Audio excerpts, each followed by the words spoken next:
ఈ మార్చి 25 నుండి ప్రముఖ ఛానల్ స్టార్ మాలో రాత్రి 8 గంటలకు ప్రసారమవుతున్న సీరియల్ కార్తీక దీపం ఇది నవ వసంతం. మన తెలుగు ప్రేక్షకులకు కార్తీక దీపం అంటే ఒక ఎమోషన్ అని చెప్పాలి. డాక్టర్ బాబు వంటలక్కలు అంతగా ప్రేక్షకులను మెప్పించారు. అదే పేరుతో పార్ట్ 2 ప్రోమో వచ్చినప్పుడు ఫ్యాన్స్ అంతా ఫుల్ ఖుషి అయ్యారు. ఒక కొత్త స్టోరీతో కొత్త నటులతో ఎలా ఉంటుందో అనుకున్నారంతా. దీపా కార్తీక్ తప్ప సీజన్ 1 లో ఉన్న ఎవరు పార్ట్ 2 లో లేరు.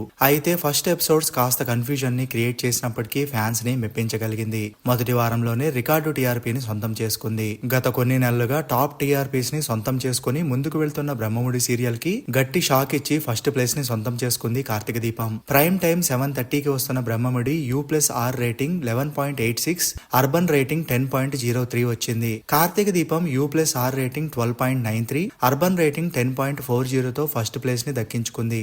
కార్తీక దీపం కి ఇది కొంచెం తక్కువనే చెప్పాలి. కానీ 1 year గ్యాప్ తర్వాత కూడా లాంచ్ వీక్ ఈ రేంజ్ టీఆర్పీస్ వచ్చాయంటే దానికి వంటలకే కారణమని చెప్పడంలో ఎలాంటి సందేహం లేదు. మరి ముందు టీఆర్పీస్ ఎలా ఉంటాయి, స్టోరీ ఎలా ఉంటుంది, ఇక బ్రహ్మముడికి సెకండ్ ప్లేస్ తప్పదా అనేది చూడాలి. మరి మీకు కార్తీక దీపం ఎలా అనిపించిందో కింద కామెంట్ చేయండి.